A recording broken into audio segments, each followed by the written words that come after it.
Thanks for tuning in this evening. I'm your host, Stephen Hill, and this is Alternative Frequencies, the Supernatural in Your Living Room. We have an interesting show lined up for you this evening. My special guest is Pat Bussard. Pat is a paranormal investigator, professional photographer, and a published author. And Pat will be joining us to talk about some of the infamous haunted places that she has had the pleasure to investigate, and we'll take a look at an investigation we both participated in of the Old South Pittsburg Hospital way back in 2009.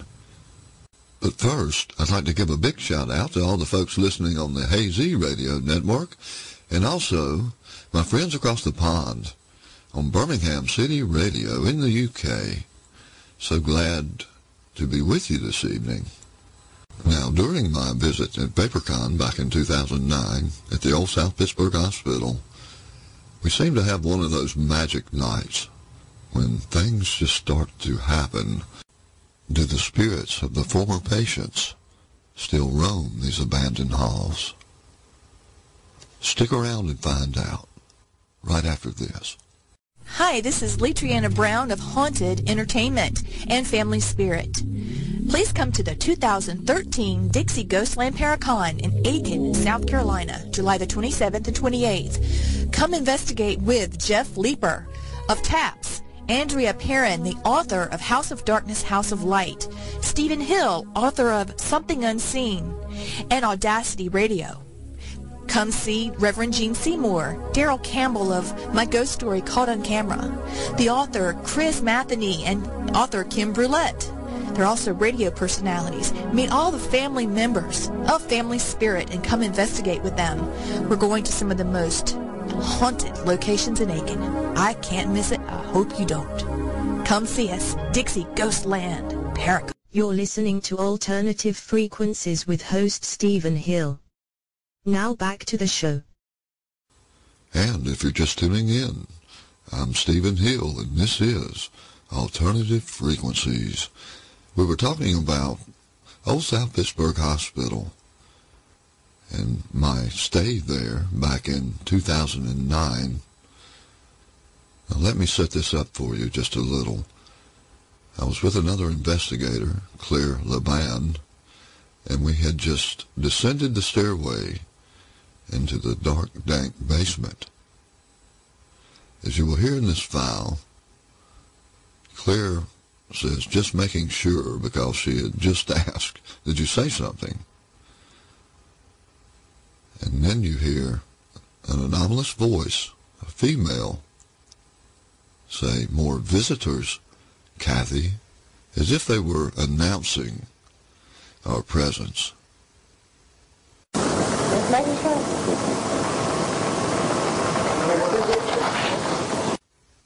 Of course, we didn't hear that until we reviewed the audio.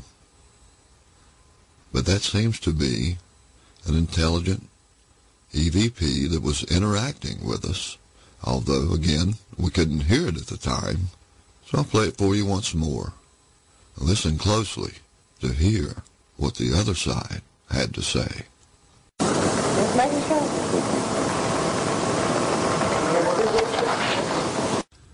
The next file I'd like to share with you this evening also is from the basement of the Old South Pittsburg Hospital. This may be a residual EVP, meaning an energy that just plays itself over and over like a looped video. And see what you hear in this file. So listen closely.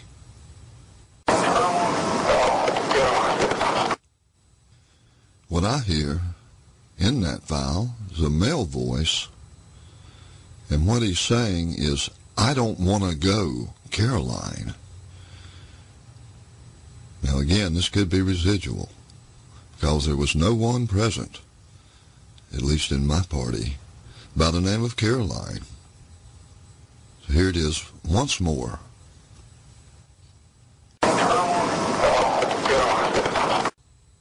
This next phantom voice came in just as one of the investigators was turning on a night vision camera See if you can hear what she had to say.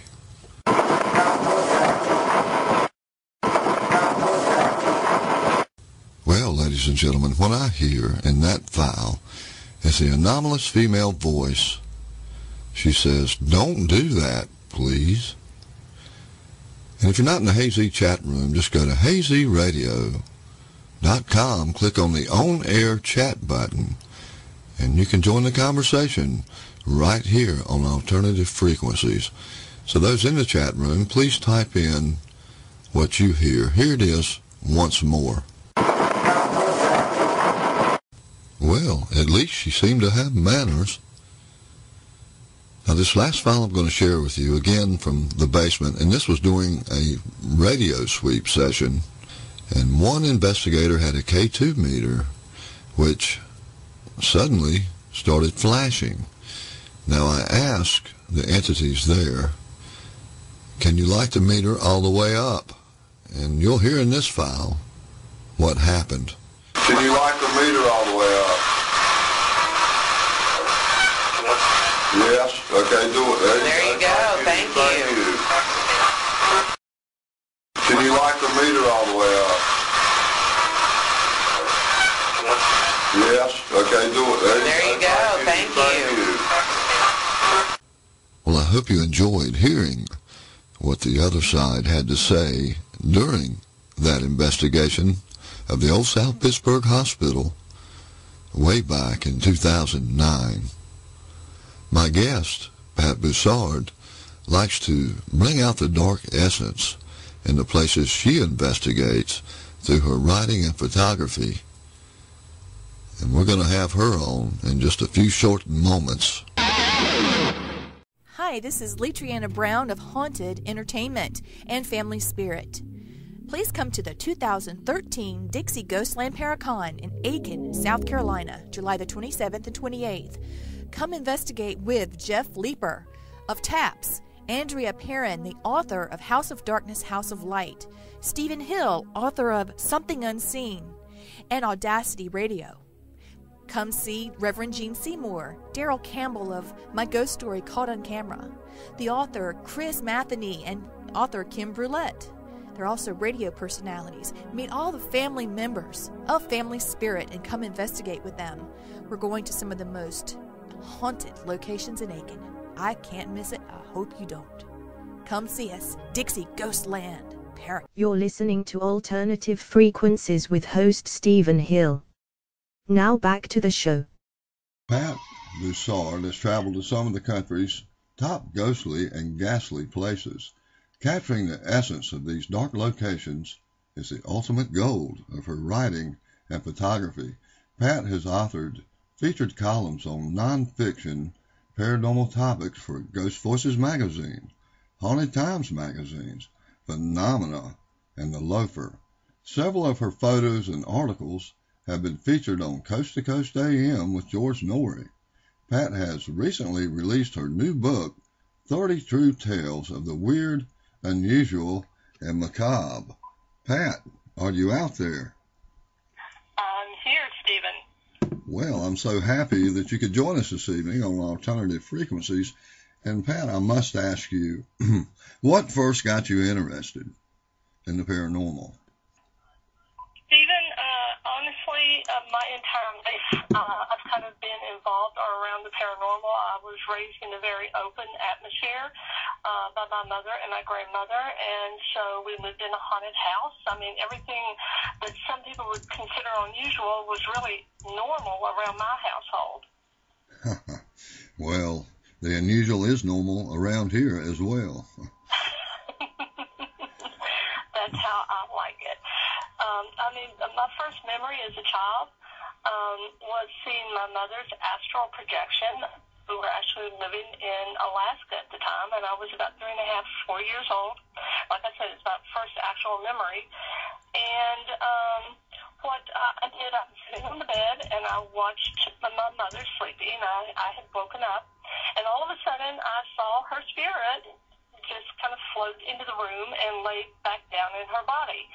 And a couple of years later, Mom said that I had gotten mad at her, and I had told her that she wasn't my mommy anyway, that I had seen my other mommy, actually lay down in her body, that I had seen this other mommy take over. And so she started asking me questions, and instead of discouraging me, she kind of encouraged this kind of experience. So I was very open as a child, and just continued that my entire life. Well, you're fortunate to have a mother that encouraged you. Most parents will say, no, you didn't. You dreamed that. You imagined that as a child. So I think that's great. Pat, we had the privilege of investigating Old South Pittsburg Hospital, and before you came on, I played a few EVPs back during VaporCon in 2009.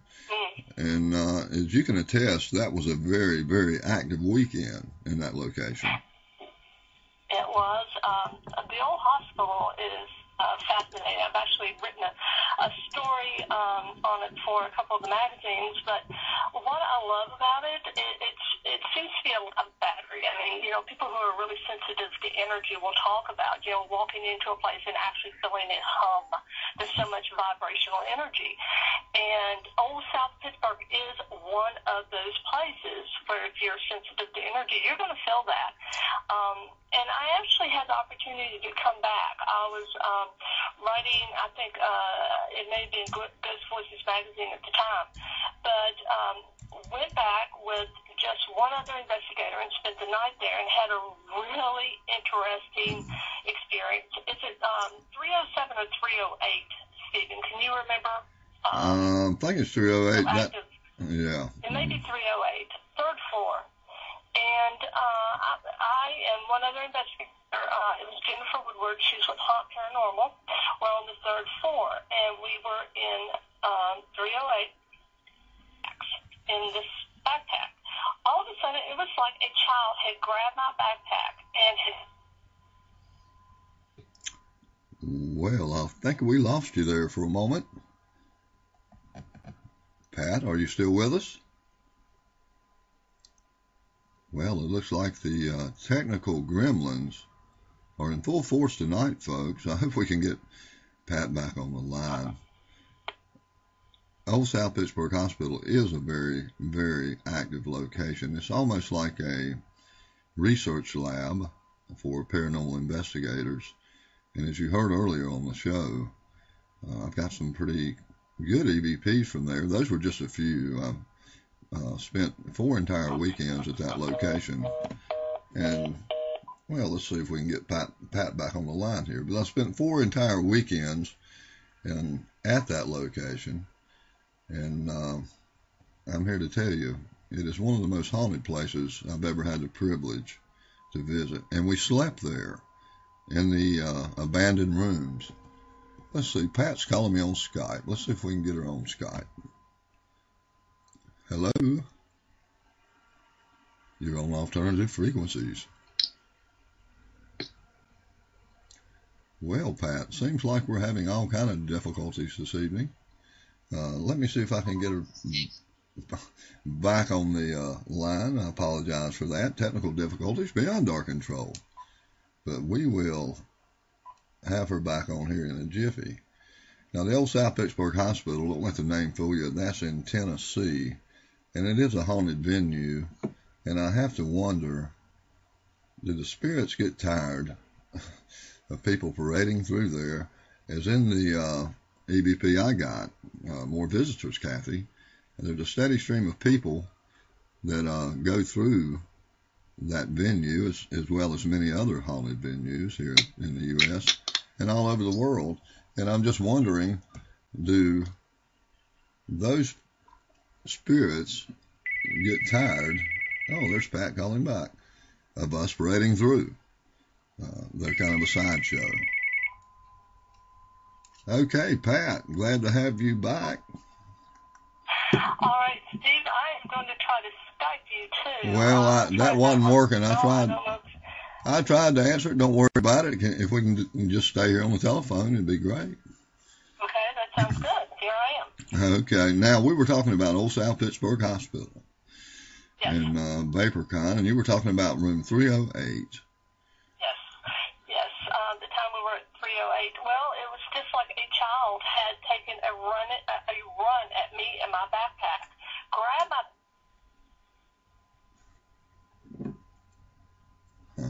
Well, seems like technical issues are still prevalent here tonight on Alternative Frequencies, and Pat is an interesting guest.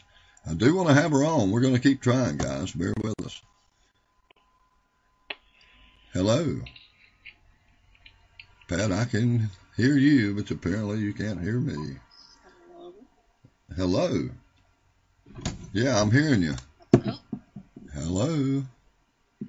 This is kind of like communicating with the other side.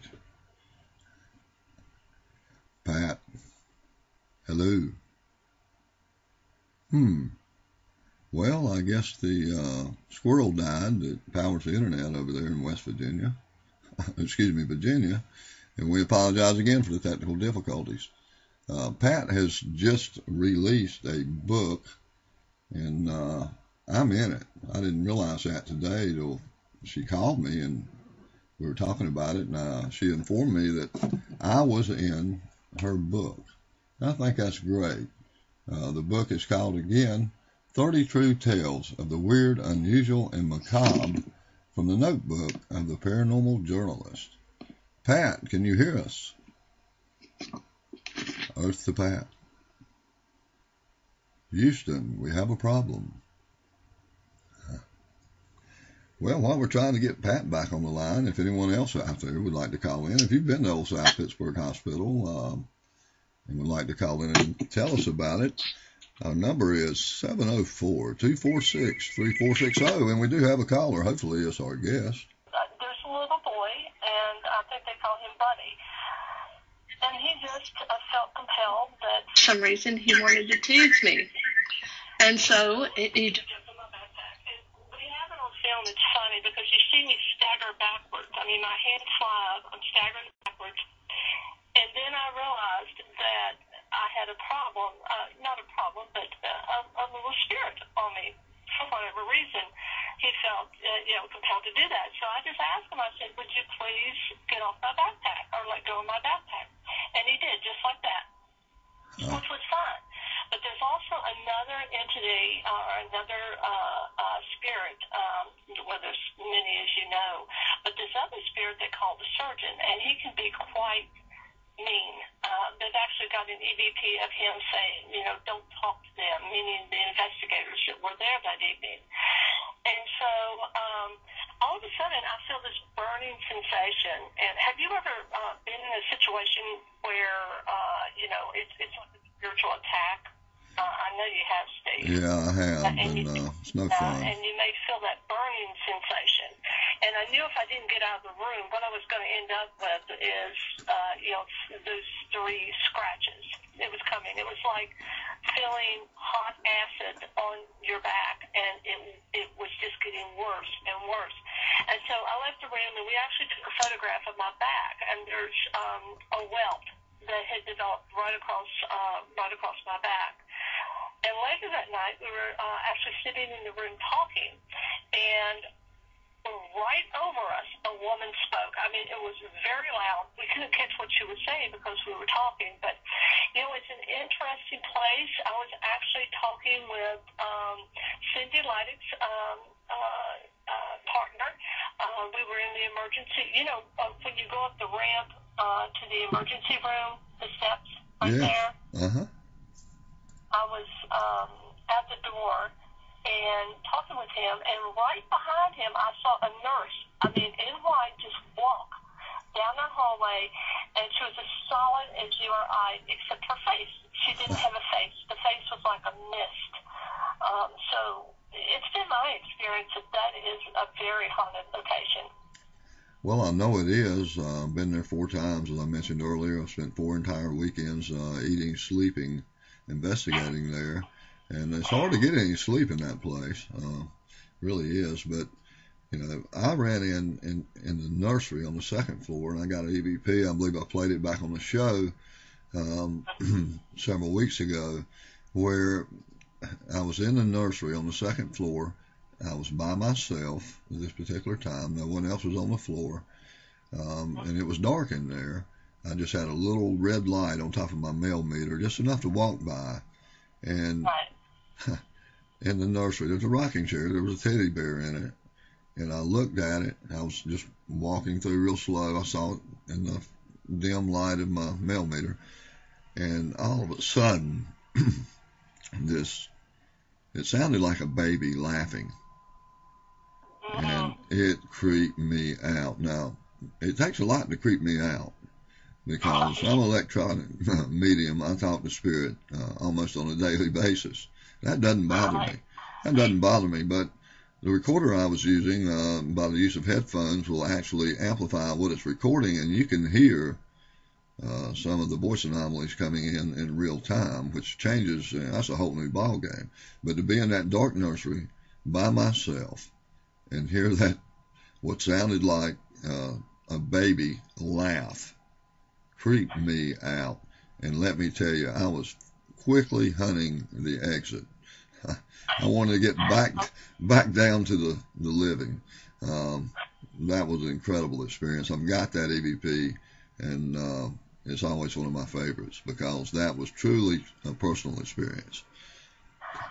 Well, it's have you seen the picture? They had it up. I'm sure they probably still do in their archives of the child. I mean, it's really creepy looking because the eyes are kind of shiny. It kind of reminded me of the shot, that famous shot from the Amityville house, where it shot up, and the photographer was shooting, I think it was one of the Warrens. They shot up the steps, and the little boy, remember, with the shiny eyes, was standing there. Anyway, it kind of reminded me of that particular shot, and they do have that up in their evidence, or they did. Well, Pat, do you want to go and look at it? Do you remember? I'm not sure if they have this up, if they had permission, but at one time it got put on their site at the hospital. There was some people up at that nursery I was just talking about in the hallway, and they were rolling a ball, trying to find some interaction with a child's spirit. And they were shooting this with a thermal camera. And out of the nursery door, there's a tricycle that stays there, and that thing moves around seemingly on its own. Mysteriously, it'll be in one location, and a little while later it's somewhere else. But what they called on that thermal looks just like a toddler sitting on a tricycle right outside in the hallway of the nursery door. And you can see it forming, and you can see it changing color. Now, a thermal camera, works on heat. Right. And it started out as a shade of blue and blossomed into a red, meaning it started out cold, and as it manifested, it became hotter, according to the thermal camera. Now, that is a remarkable piece of footage. Have you ever viewed that? I have never. Obviously, I haven't been with a team that has had a thermal at Old South Pittsburg, but I've got to go online. I'll have to check that one out. I have not seen that one. I'm not sure if they still have it up. This was a couple of years ago, and somebody posted, "Wow, did you see this from OSPH?" And I happened to catch it, and I'm not sure if it's there still or not. But it was an extraordinary piece of evidence. Now, Pat, we talked earlier, and you didn't tell me any particulars, but you said about a year and a half ago you were back at that hospital, and was that the personal experience when you got scratched? Yeah, absolutely. It's it's a beautiful old place. Like I said, it's a lot what I would consider. I'm a psychic medium, and when I walk into a place, I can feel energy, and it's one of those places that you can walk into and you can just feel it. It's alive.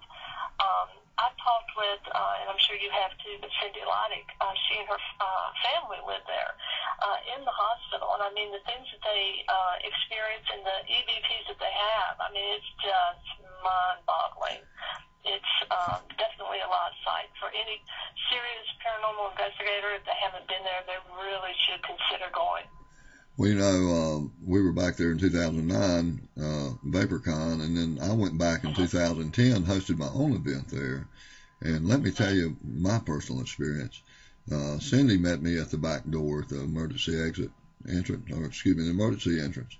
And she had some phone calls to make. She was sitting on the bench there. She said, "Go ahead, check out the guest rooms.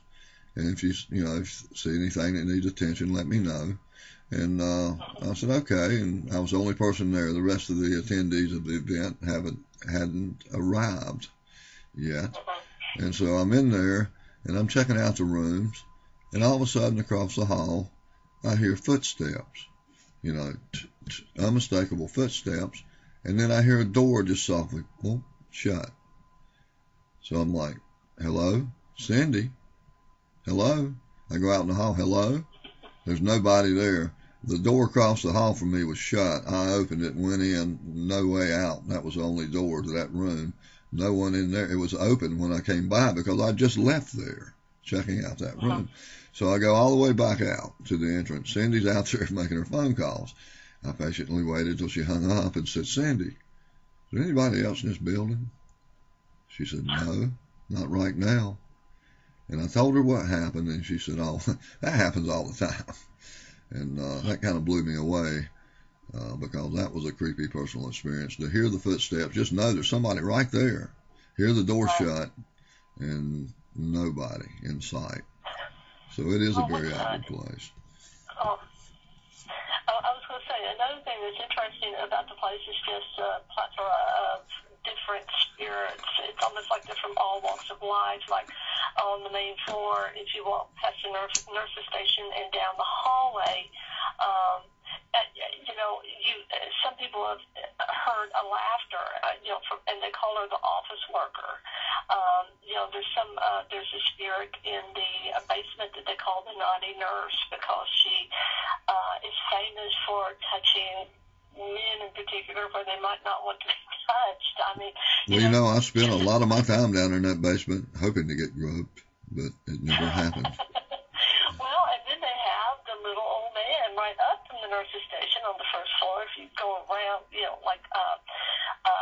walk up the hallway, hit the wall, basically, take a left, and he's right there in that first room on the right.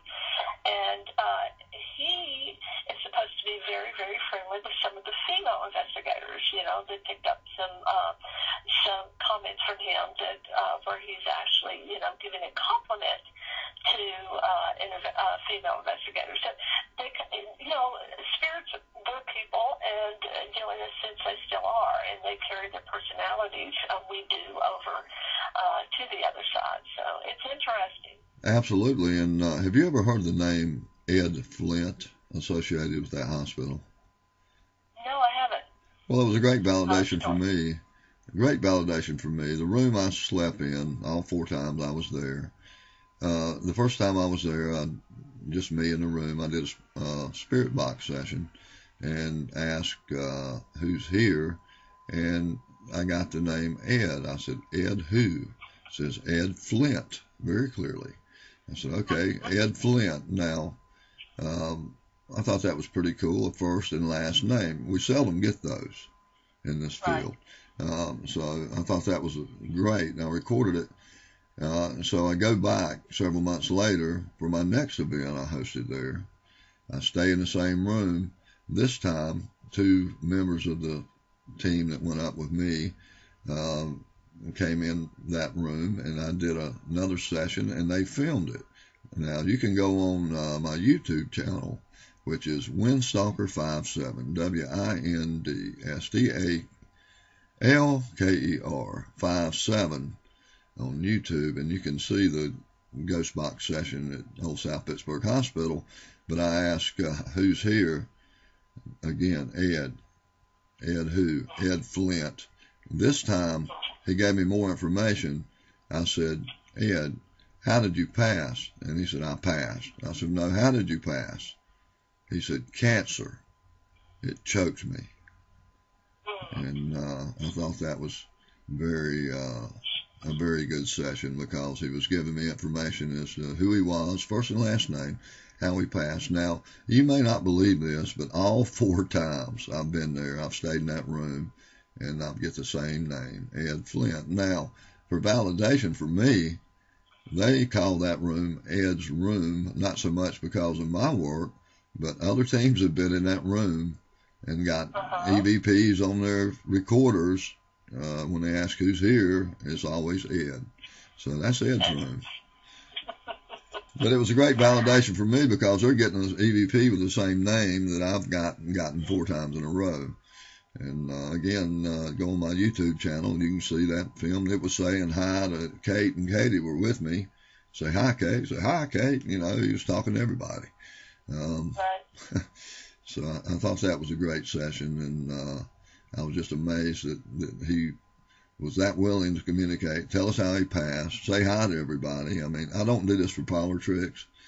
One thing I don't agree with is, and you know, they've got a venue to run, and they do it well, but it's the waiver I had to sign saying you will not attempt to exercise, cross, help, you know, any spirits. They're afraid you're going to make a mess. That's what's happened. But you know, I've been there 4 times. I love the place. I probably won't be back just because of that fact. Is I've got a ton of EVPs, a ton of ghost box responses. And other than that, it's just for my entertainment if I go back. So, well, about the only waivers that drive me crazy are the ones that tell me that I cannot use the photography I take. Well, when I'm there, and you being a professional, a great deal of what I do, you know, is photography, and so it's important to me to be able to go in and kind of capture the soul of one of these dark places, and because I don't know, it's almost palatable, and when I look through a lens, it's like I want to capture the essence of the place. I want the location to show itself to me so that I can share that with others. Well, yes. And, you do a beautiful job with your photography, by the way. I appreciate that. And Old South Pittsburg, you would not think it because basically, you know, it's just a hospital. I mean, and, you know, very standard, but it actually photographs beautifully. There's just something about the slow decay of it. It's very southern in its almost sensibility. It's a beautiful place, and again, very, very haunted. And don't let the name fool you, folks. Old South Pittsburg is not in Pittsburgh. It's in Old South Pittsburg, Tennessee. Yes, it is. Pat, let's talk a little bit about you are the paranormal journalist. Yes. Let's talk a little bit about your new book. All right. Well, the book is a compilation of 30 true stories. Some of them most of them are locations that I have been to and investigated. I have interviewed a number of people, well-known people in the paranormal field, including yourself, Stephen, about, you know, various aspects. It's very eclectic. For instance, you know, the first story is about the old McConnellsville, Ohio, Twin City Opera House is what they call it. And it's fascinating. They have 14 spirits there. And I said, and counting in the headline of the story, or the title of the story, because it's kind of like Old South Pittsburgh. Spirits kind of identify themselves, and you know, over the years, when they thought that, okay, we've identified all of the spirits here, then all of a sudden there'll be another spirit that will, you know, reveal itself. One of the more fascinating stories about McConnellsville to me, because I'm a mother, is the tale of a woman who was an actress. And being an actress during the end of the Victorian era was very, very difficult. You were rather an outcast. You certainly weren't someone that was invited to high tea with the matrons of society. And so she had a child, and she was making her living as an actress. So she left her child in a hotel that was, you know, near the old opera house. And as she was on stage, as she was doing her job, trying to feed her and her child, the hotel caught on fire, and the little girl perished. And I always call it coordinates all of the ghost hunts and all of the activities with McConnellsville is the United Paranormal Project, and that's led by Eric Glosser. And they actually have an EVP, and it just breaks your heart. It's of a little girl, and she says one word, or one sentence, and it's, I forgive. It's like all of these years, she's still trying to find her mother to let her know that she forgave her for having to leave her in the hotel when she died. So, it's another beautiful location with a wealth of history, and history fascinates me. And I don't see how anybody could look at history and not see how, a paranormal history, it's almost like a ghosting effect, and that's a good way to put it, of paranormal history that just, it wraps itself around what I call real-time history that we're taught, that we experience. And, this is something that very few people notice. But everyone can notice if they just slow down and, realize that they can open their eyes to more than what they see in solid form around us.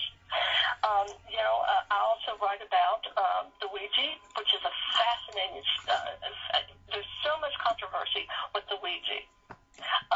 Because, some people see it as the doorway to not the other world, meaning spirit, but to hell itself. And so, there's this controversy of should you use it, should you not, is it a tool to be used, should it be ignored? I actually interviewed a person who has a museum of talking boards, and it's an online museum. He has collected hundreds of Ouija boards. He doesn't believe in them as far as being able to predict the future or being able to converse with spirit, but he kind of leaves that open to others. But fascinating story in that it is an American invention. Most people don't realize that. Now, spirit boards were in constant use and very popular during the end of the Victorian era. And it was two enterprising, I believe they were from Boston, businessmen that said, okay, this is popular, so let's patent it and let's sell it. And so that's what they did. So in essence, the business sense of it, it's an American invention, even though it was, of course, used across the world prior to that. We even have a local story. It's called The Legend of the Witch's Bridge, about a woman outside of Castlewood, actually Dungannon, Virginia, that was considered a witch, and she was haunted by children. And one day, 2 children disappeared, and the townspeople came looking for them. And, of course, they're in a bloodlust. They cannot find these children. So they supposedly, this is only legend, they burnt the house down, killing her children within the house, took the woman that they called the witch and the killer of the 2 townspeople's children, brought her to a bridge they call now the Witch's Bridge, and flung over with a noose around her neck, abruptly ending her life. And I was able to track down someone who had actually had an experience with the witch, and she had actually walked behind them to the end of the bridge, which is what the legend says. They turned around. I mean, they were terrified, of course. A bunch of young people turned around, and the witch just kind of faded before their eyes. I have a historical look at the tarot cards. Again, starting as a rather benign card game, and of course the human mind, just picks up on symbolism so quickly. And this whole idea of the tarot, as you lay it out, it's more than just cards. Of course, they're created like works of art with hidden symbolism within it. But it's also this idea of focusing on it and using it as a tool to focus the mind and open up, that subconscious that we all have to be able to connect with the universe. Well, I know several mediums. I know several mediums that use tarot cards, and some of them say, I don't really need the cards, but I use them kind of as a guide. And one lady said I use them as a crutch for my mediumship, as a validation for my intuition. I've been told that I would probably be a pretty good tarot card reader. Never tried it. Would like to, but I think that's very interesting. Well, you should actually. I mean, you obviously have a gift, as do all of us, but you definitely have honed in on your ability to communicate through, technological, electronic means. And this is what I would call low tech, the tarot cards, but it certainly works. It can be a crutch for, mediums or psychic mediums. The way I do a reading, I don't use the cards. If I'm trying to talk with someone from the other side, I really just need the person's energy to do that. Some people do use the cards, and that's perfectly acceptable. Whatever works for an individual.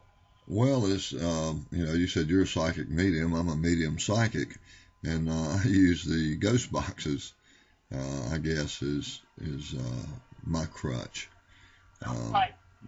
Why? Is if a clairvoyant goes into a location such as yourself and says, "I see a little girl in the corner." She says, "My name's Sally. I want my mommy." Well, that's great. I'm sure you hear her. I'm sure you see her, but I can't hear her and I can't see her until I turn on the electronics. And what my job is, my mission, I think, is to record the little girl saying, "My name's Sally. I miss my mommy," or whatever. And you have the vibrational energy that can hold something like that, and we're all energy, and the electronic piece of equipment that's holding in your hand, it's almost like you have a vibrational equilibrium, if you will, so that you're vibrating the same frequency. I mean, that's one. I mean, looking at it, that would be one theory that I would postulate. And so, not everybody can do that. Not everybody can, talk with the dead. Not everybody can, as you said, hello? Well, hello. We have a spirit breaking in on the line. Pat, are you still there? Pat? Hello? Hello. Only in most cases. You're making that contact. Like I would touch somebody that I was reading for. I touch them if they're with me, of course, because there is that energy, and I can have a stronger reading. I can read somebody over the phone, but it's much stronger if I am in their presence and I can pick up, directly on their energy. Well, I agree with that. A lot of people ask me, can you do a session on Skype for me? And I'm willing to try, but I'd have a lot more confidence in my ability if I was sitting in your kitchen across the table from you, because I can tune into your energy, then, Exactly. and I can talk to perhaps whoever is hanging around you in that environment. Now, I have had some success long distance, but I don't like to make a habit out of long distance communication, because I think the ones I communicate with are here. I'm like, where are you at? I followed you home. Oh, okay. So that happens. Have you been followed home from an investigation? I haven't. I guess where I'm non-electronic. I mean, I feel it, and I have had to turn around and say, "You're not coming. Don't even think about it. You're going to have to stay here." And I'm a big carrier of sea salt. I think everybody who is in this business, that you need to have some protection. And, sea salt is certainly one way to do that. And just kind of, as a protective measure. I mean, that's what I use. Other people use different things. But, no, I have to admit, I've been lucky. I have avoided that. Well, that's good. That's where my story began. I was followed home from a graveyard, and it wasn't any fun, because at that time I was completely unaware of what I was getting myself into. Pat, it's the top of the hour. if you can, we'd like to take a quick break, and I've got an EVP here from the rectory that I'd like to play when we return, and we'll be right back. Hi, this is Letriana Brown of Haunted Entertainment and Family Spirit. Please come to the 2013 Dixie Ghostland Paracon in Aiken, South Carolina, July the 27th and 28th. Come investigate with Jeff Leeper of TAPS, Andrea Perrin, the author of House of Darkness, House of Light, Stephen Hill, author of Something Unseen, and Audacity Radio. Come see Reverend Gene Seymour, Daryl Campbell of My Ghost Story Caught on Camera, the author Chris Matheny, and author Kim Brulette. They're also radio personalities. Meet all the family members of Family Spirit and come investigate with them. We're going to some of the most haunted locations in Aiken. I can't miss it. I hope you don't. Come see us, Dixie Ghostland Paracon. You're listening to Alternative Frequencies with host Stephen Hill. Now back to the show. And we're back here live. Thank you for sticking around during the break. If you're just tuning in, this is Alternative Frequencies. I'm your host, Stephen Hill, and our interesting guest tonight is Pat Bussard, the paranormal journalist. Pat, are you still here? I'm with you, Stephen. Hallelujah. Pat, I've got an EVP here that I'm just dying to play, and could you set this up for us? Tell us where it's from. Sure. This is actually an investigation. I tend to like to investigate with really small groups of people, 3, 4 at the max. This night we were at the rectory in Sedamsville, Ohio, and the rectory was actually the site, or so we were told, by the Midwest Preservation Society, one of the biggest dog-fighting busts in U.S. history. So there was a lot of dog-fighting going on in the basement. In fact, there's one of the old cages that's still left down there. But also, all over the house, upstairs, there's several of the closets, the bathroom, where dogs, it's so sad to look at it. The dogs had tried to claw their way out of these places, the closets, the bathroom. So they were keeping these. A lot of animal angst, if you will, and a lot of energy left over from animals. Now, this particular night, it was about, I think it was about 12:10 at night when this occurred. We were at the top of the stairs. When you walk through the door, there's this beautiful old stairwell. We were up on the landing on the second floor. And if you listen closely to the EVP, if you have the whole EVP, I say something, and there's a spirit. You can hear it just as, you can't hear exactly what they say, but it's almost like it repeats what I say, and it's a male voice. There were no men with us. It was me, Adrian, and Jennifer. Adrian and Jennifer with Haunt Paranormal. I'm with the Ghost Riders. So we were up on that floor, and then all of a sudden, we heard dog screaming. And this is the kind of sound, I swear to you, this sound came up the stairwell and wrapped itself around us. And I'll let you play that for them so they can hear it. Now, this rectory was just being used as basically a fighting arena for pit bulls, and I'm a strong dog advocate. And oh yeah, and the thing that what had happened, the rectory, of course, was the home of priests, and the church had been decommissioned, and so the rectory itself became abandoned. Of course, the priest moved to another parish because, of course, he was no longer needed there. And once that happened, of course, it became an abandoned building, and that's when the hoodlums moved in and started up the dogfighting. Mm-hmm. Wow.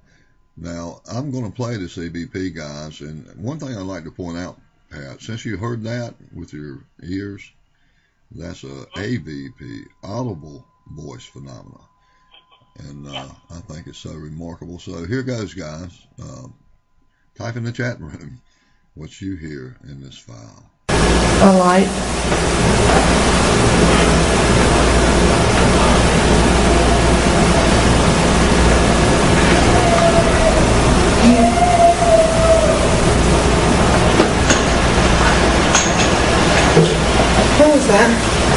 Screaming. The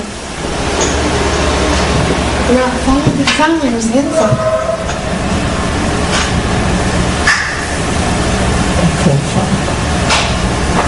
Jennifer, please tell me you heard that. Screaming.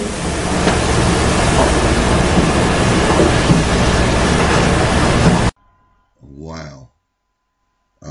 I could clearly hear those, just a pitiful howls or whines or screams of dogs. I mean, the only way that we could describe it was screaming. And let me explain this too, Steve, because people need to know. The next morning, we had somebody go all the way around the building. One of us with the biggest voice screaming, and we recorded it to see what if there was a dog that had been hit by a car and was screaming outside. I mean, I'm just saying it's far-fetched, but we needed to know how the sound traveled through the 9-inch brick that is the rectory. You can barely hear her. You can barely hear her. And this is screaming, and as I said, it was so loud and just fabulously loud for a paranormal investigator. And we caught a couple of other things that are visual.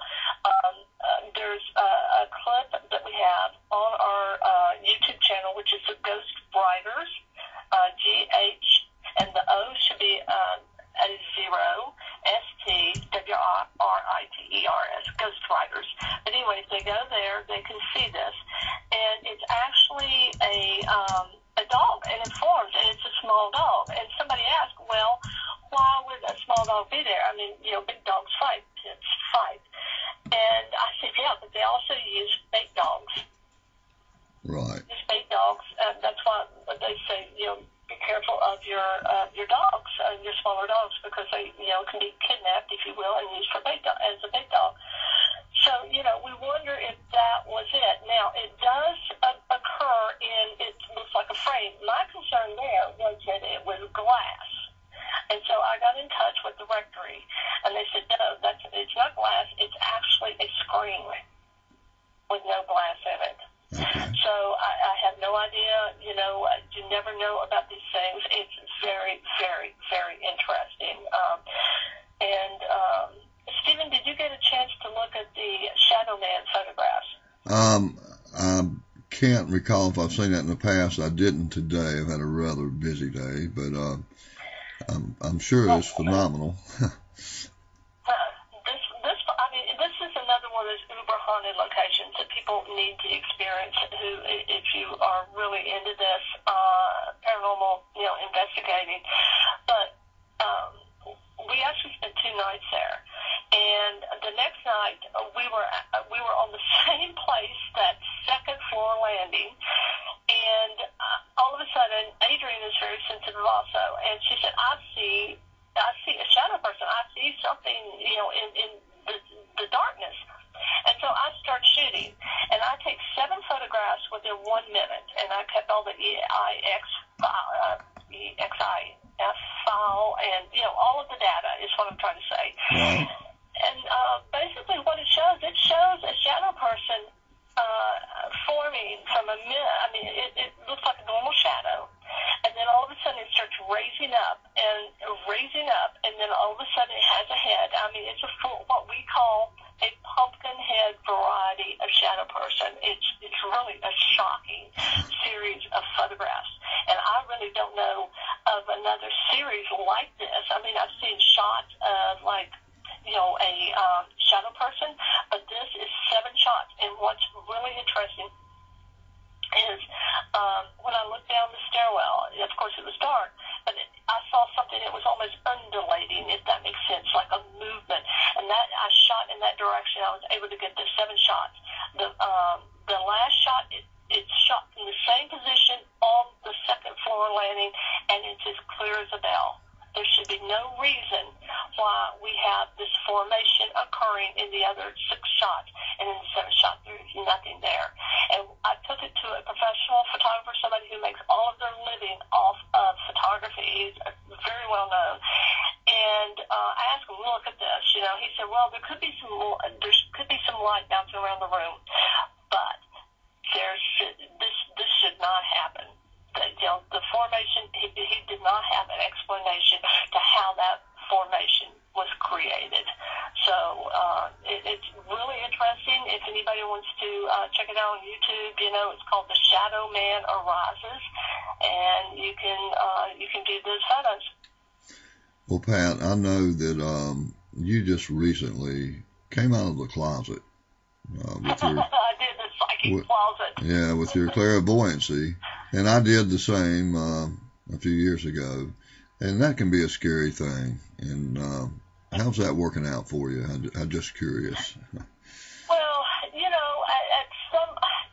during my era, Stephen, and we're around the same age, so our era, at the very worst, they'd throw, they'd chuck rocks at you or ostracize you if you showed any type of inclination to believe in what others couldn't see. Either that or they'd start wanting to check you into the nearest asylum. So there was a lot of baggage, if you will, and I still kind of wince every once in a while when I say it, but I'm coming more to terms with it and just accepting it as part of who I am and who I have always been. And I do readings for people now, and actually I feel it's so cathartic for people because I'm very, very strong on the medium end of it, and I see visions and I hear voices, and the spirit's voice, and I mean it's very specific information, and even with the psychic, and I'll tell you, I prayed for somebody recently at Days of the Dead in Atlanta, and she was a really interesting person. She worked for a major studio, and she asked me, about her love life. And I looked at the cards, and I froze because, what I was seeing, because I was using the cards for her reading, what I was seeing was a woman. Mm-hmm. And I'm like, uh-oh. And I looked at her, I looked down, looked at her. I said, I don't know about this. I said, because where I come from, you can get beat up. And she said, well, I'm from L.A. She said, just say it. And I told her, I said, okay. I said, you're involved with a woman. She has long, dark hair. I said, she has the ability to draw down the power of the universe. In fact, she is a high priestess. And she looked at me and she said, wow. She said, you are good. And before that, she was laughing and saying, oh, yeah, I've been to a lot of stuff, ha, ha, ha. And it's really amazing when you make contact with somebody and you really open their eyes that this is a gift that some people have, and it can be a very helpful gift to someone. And the people that I've come in contact with and I've read, for them about somebody who's crossed over, I mean, it's important. And I will tell you one of the common things that happens, and I'm sure other psychic mediums, everybody is different. But for me, they like to show me how they died, which wouldn't be so bad, except if they're having a heart attack, I feel pressure in my chest. I just don't see them grabbing their heart and falling. I feel what they felt, and I see where they fell, where they died. I mean, I see it. I know where they died. So, it's very specific information like that, or if they have a message for them, or, just anything. And I'm sure that other psychic mediums are the same, but I really didn't open up that much until the last 2 years. Like, I would hear things or I would see things, and people just kind of accepted in my family, like I said. So everybody just shrugged. And my mother was a palm reader, for instance.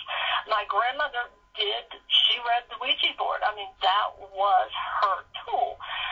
So when I hear people saying, oh, it's just terrible, it's awful, well, it is for some people because it can open doors. But if you're a very, very strong psychic medium like my grandmother was, then it can be a very useful tool. I know I just said something very controversial. Well, but no. I watched her, all the time I was growing up, use it as a tool. Well, and that's probably, that made that commonplace for you. And myself, I'm scared to death of them. Not so much for what they might say, but it's just the fact that, not a whole lot different from what I do, I guess, but, you're asking Spirit to use you to manipulate the oracle. And that's what I have against it. I don't like them to use me for anything. But anytime you invoke spirit, I don't care if it's with electronic voice phenomena, with a recorder, what I do with the spirit radios, a Ouija board, 2 cans and a string. When you invoke spirit, you open doors. Mm-hmm. Absolutely. Yes, you do. And the thing is, too, I mean, sometimes, Stephen, you really don't invoke anything. It comes for you. Yes, right. I mean, you know what I'm saying? I mean, experiences as a child doesn't sit there and say, hey, I want to see this, or hey, I want to hear that.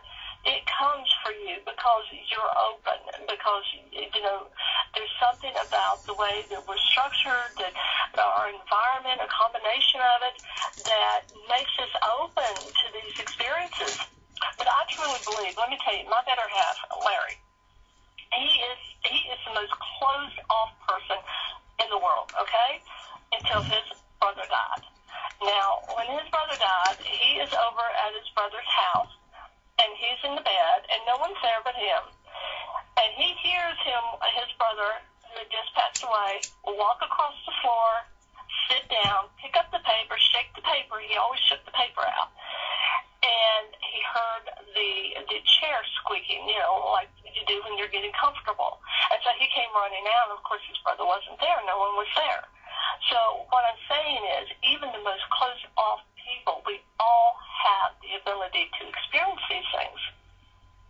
Well, and if you're open and you invoke spirit, as you say, they come for you, and I think once they figure out that you can hear them or see them or whatever your specialty is, I think that your ability increases, seemingly because you start getting more and more experiences.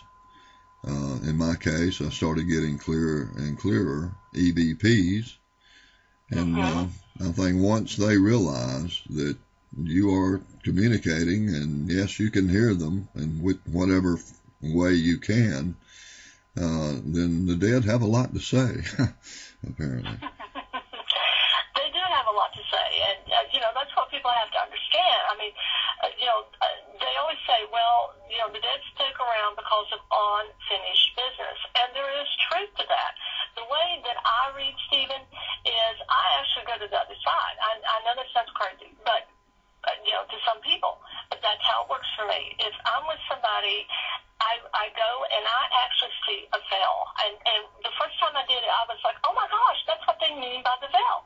Because it's like a grayish veil, and a blackish grayish, and you can see movement on the other side. And once you go through, because you're a living spirit, you're there, all of a sudden you're bombarded because they know that you're a living spirit. And so they're trying to show you things, and they're trying to speak to you. And so what I always tell them is, I'm going to be bombarded. I'm going to see all of these images. I'm going to hear all of these things. As soon as something, makes sense to you that belongs to someone else, that is the person, that reminds you of something, tell me. Because that's when I push everything else away, and I bring that energy closer. And when I do, then I've made contact, and we just have contact. We start talking, communicating. There are those spirits that I've communicated with that do cross over themselves, just like I crossed over there. They're worried about a loved one. They want to check in on someone. You weren't willing to give up something like a house or, a person, and so they're unwilling to fully let go. So, I know it's different for everyone, but that is how it works for me. I know some people have spirit guides, and when I'm reading for people, sometimes I would hear, someone giving me information, clairaudience, and so I experience that also. I see visions when I speak to someone. I know one woman I talked to, the first thing I saw was, I said, I'm seeing a house between two mountains. First thing, and she said, oh my God, that's where she lived. So, and it was that quick. I actually crossed over for one woman, and And, I mean, the first person I saw was her grandmother. There she was. I mean, no monkeying around. Hey, I want to talk with my granddaughter. Now, I will tell you something funny. Oh, it's awful. I was reading for someone, and she wanted to know about her love life. Now, this is someone who's in her 60s. And her mother came to me, and, oh, my gosh, she told me, and I had to, and when spirit comes to you, you have to be truthful. I mean, I'm always truthful, but you have to. So I told this woman, I said, she told me you have to quit worrying about that because you've been so awful in your lifetime. You've hurt so many people that you have to make right now because you're running out of time. And then I told her, I said, she's also telling me that you were married to a really, really good man and you destroyed him and you destroyed that marriage. And by the time, I don't know if her mother was just trying to save her soul at the last minute or what, but I had that, I mean, that woman was in shock because the detail that her mother was giving me, was just so detailed. I knew the number of her children. I knew, incidences with her children. Sometimes when you do a reading, as you know, Stephen, it's stronger than at other times. And when it's strong, it's phenomenal. Yes, it is. And what I do with the Spirit radios, I call it being really hooked up.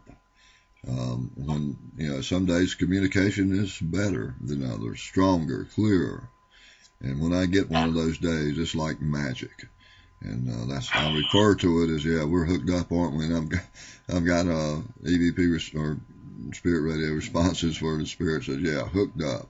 So they know what's going on.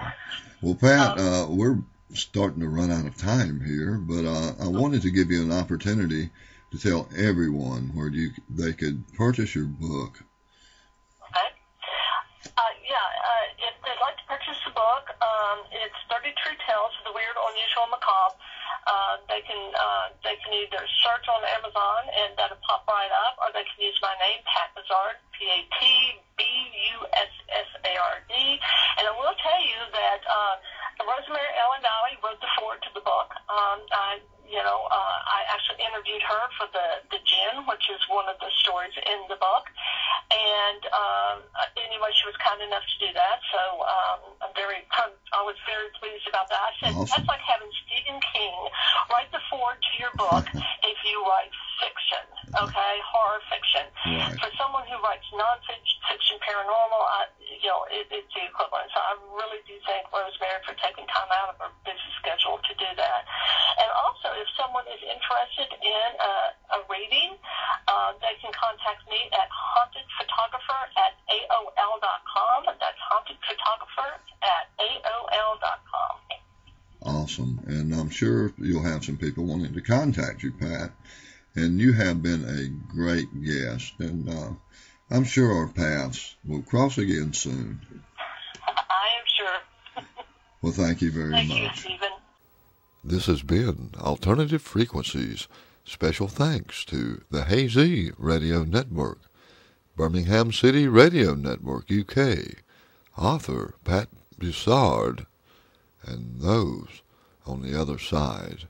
Until next week, good night.